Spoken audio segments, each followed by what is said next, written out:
It turned out to be a pretty chilly Kentucky Derby day this year, so we stayed home, turned on the races, and decided to make something warm and comforting. I've never made braised short ribs before, so between trying something new in the kitchen and pressing my luck on a few horses, the outcome of the day felt like one giant gamble. But let's just say by the end of the day, some things turned out better than expected, and some things almost didn't. Okay, so tonight we're cooking indoors, and there's a couple reasons for that. Number one, I hurt my back this morning. Number two, it's Derby day. I want to watch the TV, and I want to be out there messing with stuff and things going crazy. I got a bet on some horses, and I want to watch the TV. So it just started. The races just came on about 30 minutes ago, here in Kentucky anyway, and you can watch them all day long and learn about the jockeys and the trainers, and it's so much fun. So I just turned on the race, and during the Derby festivities, we are going to make braised beef short rib for the first time, and I hope it's going to be delicious. Now this is about 1.5 pounds, maybe almost 2 pounds of 100% grass-fed beef short rib that I got at Sprouts. If we do this right, I think it's going to be delicious because I bought myself a brand new braising pot for my birthday, and I got it at Williams in Sonoma, one of my favorite kitchen stores down in Nashville. It is a ceramic coated cast iron braising pot with a clear lid. It's so pretty, and I hope that it's gonna turn out great because I was totally inspired by a Katie Lee video. I believe that's her name. She's on The Kitchen on Food Network. Love her. And on her channel, she had braised some beef recently, and I watched it. I think she made stroganoff. And I was like, I gotta do this. I gotta braise some beef. It just looked warm and hearty and delicious, and goes in the oven for like 2 hours or so. And I'm like, you know what? That's what we're doing today. Okay, so we might have to get sous chef to help me lift the pot in and out a little bit from time to time, but that's okay. Sometimes you hurt your back and I can only bend one way and not the other today, but it's fine because I'm not gonna just sit on the couch for 7 hours. We're gonna move around and have some fun. Also, I wanna try to make some mashed potatoes with this, some simple mashed potatoes with my Williams Sonoma mashed potato seasoning. And then for dessert, if we have time in between all of this braising action and all of the horse racing action, look what I found at Sprouts. These are red apricots, and aren't they so flipping cute? So I decided we're gonna do an apricot blueberry cobbler for dessert. Does that not sound really good? And yes, I have a little bit of dairy-free ice cream. Maybe we'll drizzle some honey on that. It's gonna be great. Race 8 is coming up. I keep track, and I've already bet on 2 horses. One, his name is Crown the Buckeye. How can you not bet on Crown the Buckeye, my favorite football team? And we want to crown the Buckeyes this year. So I'm gonna go ahead and predict that Crown the Buckeye is gonna win, place, or show, and also predict that the Buckeyes are gonna win the national championship this coming year because they didn't last year. Anyway, okay, moving on, let's get started. Okay, no need to pat this stuff dry. I think it is dry enough on its own. We're just gonna salt and pepper it. And then we're gonna add a little flour because that's what Katie did, and I feel like that's what we should do. Don't you think we should do both sides though? Ooh, you know what? Maybe they do feel like they need patted dry a little bit, just in case. Because if I'm not mistaken, when braising, or at least browning, moisture is the enemy, right? That's what they say. The goal here is like crispy, brownie looking beef bites. And then once we're done with them in the oven, hopefully they'll be tender and pull apart and delicious. Isn't she so pretty? I cannot believe how pretty this pot is. I kind of don't want to ruin it. Ghee, we're gonna put ghee in the pan instead of oil because that's what Katie did. And I do think that it's something about a better smoke point, but also better for you maybe than butter, of course. Well, this is clarified butter, but in my low histamine stuff that I'm learning, ghee somehow is better for you than the regular butter. Don't ask me questions. This is just what I've been told. So we're gonna set the oven, the upper oven here. I'm gonna try 225 for 2 hours, but we'll check it and see. Okay, so let's turn on the ghee. get that going because we're ready to start frying some stuff a little bit. Ooh, but I wanted to show you what I got, the kind of sauce. We're not gonna make our sauce homemade. We're gonna do Tuscan beef pot roast braising sauce from Williams-Sonoma. We're gonna try this, doesn't that look good? And it says a rustic blend of red wine, beef stock, mushrooms, and aromatic Tuscan herbs. Yes, please. And then we did get some mushrooms we're gonna add. And according to Katie, we're gonna cook the mushrooms separate and then we're gonna add them later. And then I'm going to cut an onion, so I'll BRB. Okay, it looks like this butter is smoking a little bit and that's okay, I think. Let's turn it to like medium, right in the middle, and let's see if we get any sizzle. A little bit. Now don't touch it. If everything goes as planned, this is gonna be amazing. Okay, so I don't know how long to leave these in, but I think what I normally do when I'm browning steak or beef, you just kind of lift it, and if it is still wanting to like stick, it's not ready, it should like lift a little bit on its own, very gently, like shrimp. I learned that a lot with shrimp. I always tend to flip my shrimp too early and it's everything sticking. Okay, we're gonna need a fan. This one's ready. Ooh, look how pretty. Ooh, that one's good. Good. You ready yet? He's like, almost. The end part is stuck. I'm flipping you anyway. Smells so good. Kind of feel like I want to put some more ghee in there. I know I should for the next batch. Let's do that. Wait, am I missing the race? Englishman. Yeah, crown the Buckeye. Oh my gosh. Oh my gosh, I'm missing my race. Hold on. 5's in the back.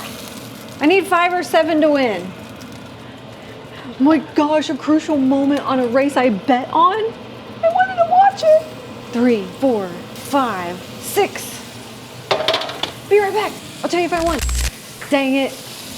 I lost $35. I don't bet big. You have to bet big to win big. I think I'm gonna not focus on the next race yet until I get this in the oven and we have a little more time. I know, you were so excited for me, weren't you? Last year, I won like $700. But, you know, you can't get too confident because Churchill Downs isn't as beautiful as it is because people are winning. No, actually, the saying is the Bellagio. The Bellagio in Vegas isn't as pretty as it is because people are winning. No, we don't always win. We lose more than we win, but still makes it a little fun. If you bet in cheeseburgers, that's my philosophy. If you just bet a few cheeseburgers, then you won't come home crying, you just have a little fun. Okay guys, we're going places with this today because this smells so good already. The goal here is simple because flavor will not be an issue. The goal is tender and chewable and delicious. We got flavor covered. Over mashed potatoes, how can we possibly go wrong? If my calculations are correct, we should have dinner just before the main race. And the main race is so fun. Because there's like 30 or 40 horses. It's insanity. It's actually the hardest race to win money on, in my opinion. The earlier races in the day seem to be easier to win money on because there's only like 10 or 12, maybe sometimes 15 horses. Okay, we're gonna put our onions in. We're just gonna like scrape up these little brown bits. Oh, I lost an onion to the back of the stove. It's gone forever. You're probably like, how do you bet on the Kentucky Derby without actually being there? It's easy, y'all. It's called an app on your phone. You can stay home and watch the Derby. You don't have to go. We only do that really as locals here in Kentucky, like for night races and like, you know, throughout the midweek race stuff they do or the weekends in the summer. Or like Mother's Day brunch at Churchill Downs is really fun. So if you ever get to come for that, do that. Last year we were camping. If you follow our channel, Our Next Adventure, we were actually camping that weekend at a state park here in Kentucky, and that's when I won my $700. But so far I'm down. So I gotta check out the other horses and see what the next race is about here in a few minutes. You know what? I wonder if we should add some garlic to this also. Oh, that smells so good. I don't know that we need any more flavor. I don't know though, onion and garlic never go wrong, right? We should add some. You want to just put in 2 and see? Don't you think we should add some garlic? Maybe just 1. Let's do 1. Did you guys see all my cute little derby decorations I put out? This year they're a little bit different. Last year I had all those little horses you see on that little tray I have. I have like 20 of those guys. And last year I had them all like running across the table like there was a race happening on the dinner table. It was the cutest thing ever. Okay, so we're gonna turn this off, and then I think I'm just gonna kind of put the beef around the onions. This one's big. Let's put him in the middle. Can you guys smell this? It smells amazing. Oh, you couldn't? Try a little harder. Okay, now I don't know how much of this we should do. Let's just go like halfway. Whoa. Oh, wow. Oh, we should use all of that. Heck to the yes. You know what though? I don't have any beef broth if we need any extra. I don't know if I do. I didn't necessarily want to cover it, but maybe by the time it cooks down, it actually won't be. Does it look like I have carrots in there? Did I say it had carrots? Okay, it's a little more sauce than I thought I would use, but I mean, we bought the jar, let's just use the whole thing. And it's going over mashed potatoes, so a little extra sauce never hurt nobody. It does smell good. You're gonna need 2 oven mitts for this. And thank you, because there's no bending back, no bending forward for me right now.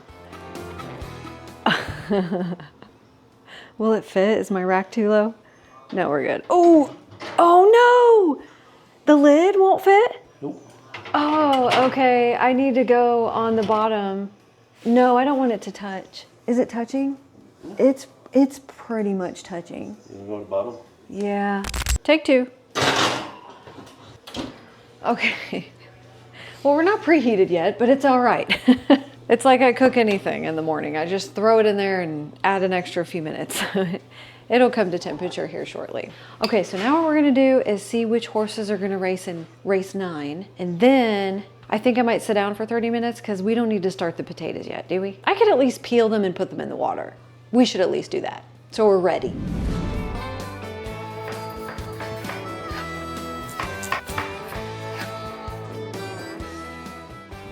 So we done missed the next race already. Well, I didn't miss it, but I missed betting on it. And it was a good one too. But all I'm doing here is just taking off the fuzzy skin of these apricots. And then it's okay if we miss a few parts. Look how tiny this one is. Okay, we take this time to pause to give race 10 some consideration. As I'm going through the horses here, there's like 11 horses. That's not very many. And the race is in about 30 minutes. So if I'm gonna bet, I need to do that now before I get crazy with my dessert. There's one horse here called Disruptor. Has started 5 times in his life and won 3 of them and showed in 1 of them. Like, that's cool. And then it like tells you the trainers and stuff. It gets really deep. But honestly, for me, at the end of the day, I choose them based on the name I think sounds cool, how many times they won, what their odds are. Because you want to pick one that's like a favorite, but then you want to pick one that's like a long shot. Because sometimes the long shots surprise you, don't they? So that's when it gets fun. That's when you want to pick the long shot on the Derby, the main race. That's when it gets really fun. Knightsbridge sounds promising, and Disruptor. He started 8 times and won 6 and placed and showed the other 2. We're going with Knightsbridge. Knightsbridge, win. Now the bets start at $2. Should we get crazy and bet 5? We bet in cheeseburgers, I told y'all. What should we bet on Knightsbridge? Maybe we should bet the 35 we lost. Did he just walk away? He don't care. See, he don't care. He lets me play a little bit with cheeseburger money, just on Derby Day. Don't get crazy. He said, do what you need to do. Let's just do 25 for Knightsbridge to win race 10. He's number 6. Your bet has been placed. Okay, it's in 28 minutes. Back to the cobbler. Okay, this is all you need to make the cobbler. Your 1 cup of berries, 1 cup of apricots or peaches. Actually, like probably 2 cups, honestly. We're gonna need some flour, brown sugar, a little bit of lemon juice, cinnamon, maybe salt, and I like them with oats. First, we're gonna add our blueberries, our apricots, which are normally peaches, and about 1/4 cup of sugar, and then about 1/4 cup of flour. And we're just gonna kind of toss these around a little bit. Oh, I cannot wait. Oh my gosh, you guys. Cobbler, anything cobbler. I am a sucker for homemade cobbler, any kind. Okay, we're gonna let these sit for a few minutes. Okay, just get another bowl for the crumble. And that's gonna be 1 cup of flour. I ain't doing this gluten-free. I want good cobbler tonight. So I've saved up 1/3 cup of sugar, 1/4 cup of brown sugar. We'll do the 1/3, but like not all the way. That's about 1/4 cup, maybe a little more. It's fine, it's cobbler. You don't have to be that serious. A little bit of salt, not much. A little bit of cinnamon. I'm gonna go with like tablespoon. I love cinnamon. After I spill it all over the counter, of course. Okay, then we need 1½ sticks of cold unsalted butter. I don't know if I'm gonna put this in my food processor yet. I don't wanna wash it. I might just do this with my hands, but the food processor really does, it gets it better, doesn't it? I should do it. Plus you haven't seen my new food processor. Oh my gosh, I love it. I did get a new one. It was months ago, but we haven't been cooking in the house in months, have we? I usually go for 1 stick first and then we do the 2nd stick. I know it's gonna need it, usually always does. Oh, this is so therapeutic, but I think I might have to bust it out. I think we're gonna have to bust it out. This mean machine here is my Vitamix. I love it, I use it every day for my smoothies. This meaner machine is my food processor and I love it so much. It does such a good job. So we're gonna put all of this in here, put the lid on. Okay, so we just want to pulse. Okay, I haven't used it yet for cobbler, so we're learning, but I have made muffins with it. I need it to be smaller than that, just a little. I think we're gonna add the rest of the butter. Maybe that much. The pulse is like a little longer session than my KitchenAid was. Look, it's crumbling like little peas. It's gonna be great. Okay, now I can already tell I want more cinnamon in it and I wanna put my oats in. Oh yeah, cinnamon. I don't know how many oats. I think like 1/2 cup or a cup is what I normally use. Let's do that again. Okay, I want to take the rest out and mess with it with my hands. But that did the majority of the work for me, so that's what these things are good for. This is just the hardest part of this actual machine is getting that lid off. And then you gotta clean the entire thing. We're gonna put in our fruit that we coated with a little bit of that sugar and flour, remember? Oh, did I even use my lemon juice? I was supposed to. It's not really like necessary. The butter is like pea-sized sand at this point, and I just like to like squish it and make it like chunkier cobbler pieces. We just put them on top and try not to get it in your ring, but I did that already on accident. My bad. I think I should have put more oats in this. I think I'm going to sprinkle some on top. Our daughter Emily would be like, look at you making a mess in the kitchen. I'm so proud of you. She knows I like to be a clean cook. I clean up as I go. It's annoying, I'm sure, because she does not. What we're gonna do here is a couple more little oats and a little sprinkle of cinnamon across the top. Doesn't that look good? It's going in the oven, I don't know, 30 minutes. We'll check it in 20 and see. They're getting in the gate. Disruptor's looking mean, but Knightsbridge is looking strong. Here we go. They're off. Knightsbridge is in second. Disruptor isn't even on the board yet. Here comes Cornucopian, the other favorite. Come on, Knightsbridge. I want to win my cheeseburgers back. Number 6. It's so exciting. Knightsbridge, he's in first. Oh no! It's always the guy on the outside. Oh no! You know what this means? We're gonna have to bet big on the main race. Like go big or go home. We lost. I told y'all Churchill Downs isn't pretty because everybody's winning. Dang it. We're down 55 bucks. But we're having fun and I didn't buy a dress and I ain't wearing heels in the cold. Mushrooms are getting hot. We do not salt these until they're good and hot. Potatoes are boiling. We got about 20 minutes. About 20 maybe minutes on the cobbler. My timer says 8, but that's because we just want to check it, but it's probably gonna need more. And then I haven't even looked. Should we look? Oh, wow. That is bubbly and boily and it smells so good. Look at what's going on in there. Are you excited? Because I am excited. Okay, mushrooms are getting brown. They're not ready for salt though. Okay, the cobbler's looking good, but it needs another probably 10 or 15 minutes. Thank you. Oh, did it get you? Yeah, you got to give it a second or else it'll give you a burning facial. Thank you. It's time to add the mushrooms. I want to add these, but first we should check, because this has been an hour and a half at this point. Well, it's not like pulling apart very easily, but it is slightly. Those jingle bells. But like, how do I know if it needs another 30? Because like, that's good. Like, it's not really pulling apart super easy, but it's like kind of easy. You gotta blow on it to the tune of jingle bells.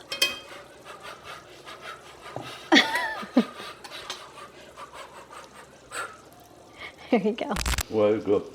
You know what I don't have? Go ahead. What am I gonna go get? I don't have milk or cream or anything for the potatoes. We might just have to have mashed potatoes with just butter. I'll run up to IGA real quick. I mean, we have time, but I hate to run you.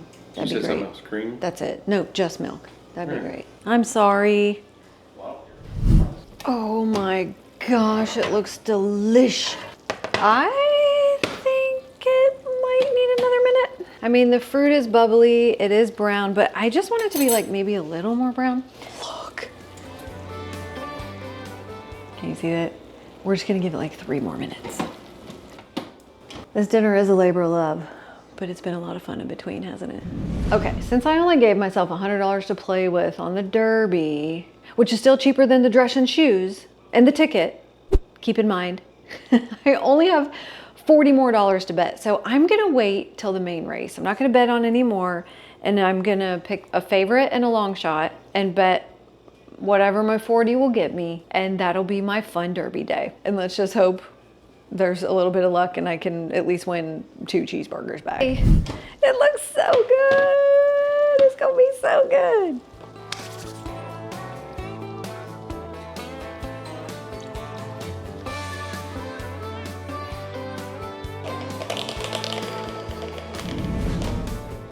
Don't burn yourself this time.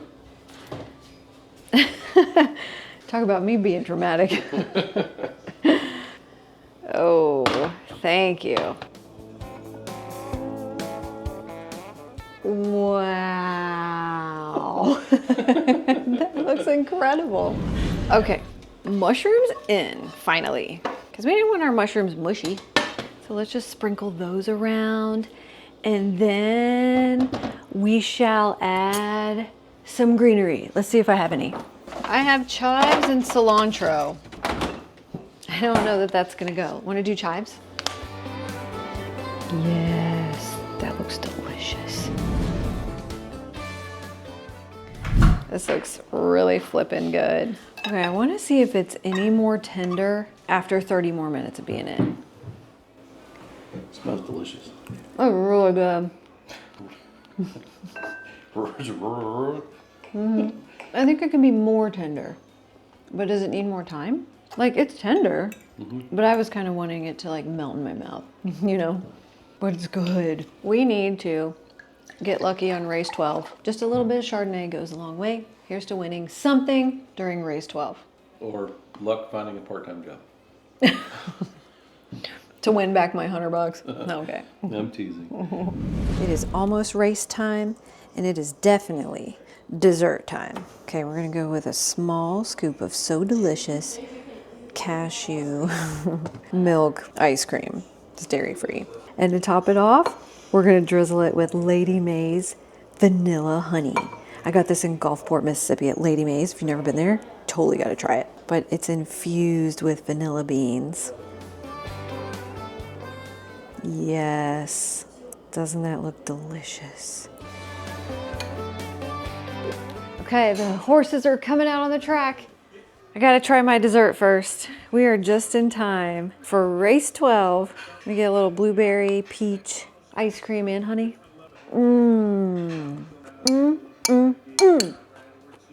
Have you had it this way? That is not an overreaction on how good this is. If you've never tried vanilla honey on your ice cream, you need to try it. I totally picked that up from Lady May's because that's how they serve theirs, and it's so good. It's Derby time! My last 40 bucks, I bet 20 bucks on a favorite, Renegade, and 20 bucks on a little bit of a long shot. What was its name, Olivia? Golden Temple. Golden Tempo, the only female trainer to train in the Kentucky Derby yet. So my money's on her. And they're off. Renegade got in traffic. Whoa, look at the dude in front. He is cruising. 17, 6-speed. But he's got a long way to go. I don't even see them. They're way back. 10 lengths to make up? Where's girlfriend's horse? I don't even see them. Our horses are not winning. Go! Go, Renegade! Yes! Woo! He did lock in. Golden Tempo? 1 and 19, right? Shut up! Yeah. First and second? Yep. No, but I didn't bet on her for second. I only bet on her to win. Wait, unofficial Golden Tempo? It's unofficial. This means it's going to take 3 weeks. Oh no! Because that's the one that's going to pay me the most. $400. I think $400. Sorry, y'all. This gets intense. Oh my gosh, both of them at the last minute. Look, she's crying. We'll be back in a moment. Can you believe that Derby? That was insane. We did win, but it's the payouts are not official yet. Officially, Golden Tempo won, as you guys who watched the Derby probably already know. What a great day for that first female trainer, and what a great day for the people who bet big on that horse. Can you imagine a 24-1? Now, I think she might have gone down to a 23 by the time the race was over. I don't know. But either way, if I would have bet $1,000 on that horse, it'd have been a $24,000 day-ish. Isn't that incredible? So people won big today at the Derby. I love when a long shot wins. How fun. But you gotta bet big to win big, and we don't bet big around here. We bet small. So even with my losings today, if my calculations are correct, I bet $20 on that horse to win, and that should be somewhere between $480 to $500, and then minus the $100 I spent to bet today. So I made about $400, we'll say. We'll find out here soon, and I'll put it in the text. Not that I encourage gambling, but because you all know you lose more than you win, but it's really fun when you win. And I think dinner won tonight for sure. And a couple things I learned was, number one, I love that Staub. I think it's pronounced Staub. Staub or Staub. It's a French brand. I love my new pot. I'm going to use it again on the channel for sure. I don't know if you learned anything from dinner. Oh, the apricots, very tasty and very sweet. I'd never done a cobbler with those before. Totally would do it again. But when you use peaches, of course, the peaches kind of hold together better. Those apricots were pretty small. And so being in the oven that long, they kind of like get smushed down a little bit. So normally that cobbler is a little more chunky when I put peaches in it, whether they're frozen or fresh, doesn't matter. But I hope you try it and I hope you like it. And I guess the last thing we learned was, don't rule out those long shots. You always got to bet on a long shot. Go for a favorite, go for a long shot, because those, I mean, I could not believe the way that horse caught up. And if you haven't watched it, you can watch the replay. That horse went from the very back to the very front. It was incredible. I love those kind of derbies. What'd you learn? Jarrett says he learned something. Don't stick your face in the oven as soon as you open the door. Like a moron, like I did. Yeah, you got to give it a second. Sorry, I should have warned you, but I thought you knew. That shit hurts. Yeah. Did you like dinner? Dinner was great. Yeah, it was cool. Because it was funny. We thought Renegade. We didn't know. We were looking for the two horses that went first and second. Yeah. We didn't know which horse was which. Yeah, for a minute there, I was like, "What's happening?" The whole thing was crazy. Yeah, I mean, they went from like. Well, because the scratch and the way that horse fell right when everybody was in the gate, like that's really intense. And in those moments, the horses kind of freak out. They kind of lose their cool, and you don't know who's gonna win. You don't know. It could be any of them at that point. Then they did the Ricky Bobby Cal Naughton Jr. slingshot and won. Yes, that's what it was. Oh, shake and bake. It was a shake and bake derby this year. That's funny. All right, guys, we'll see you on the next one. See you guys. Subscribe and stay tuned. We might win bigger next year. I might bet bigger next year.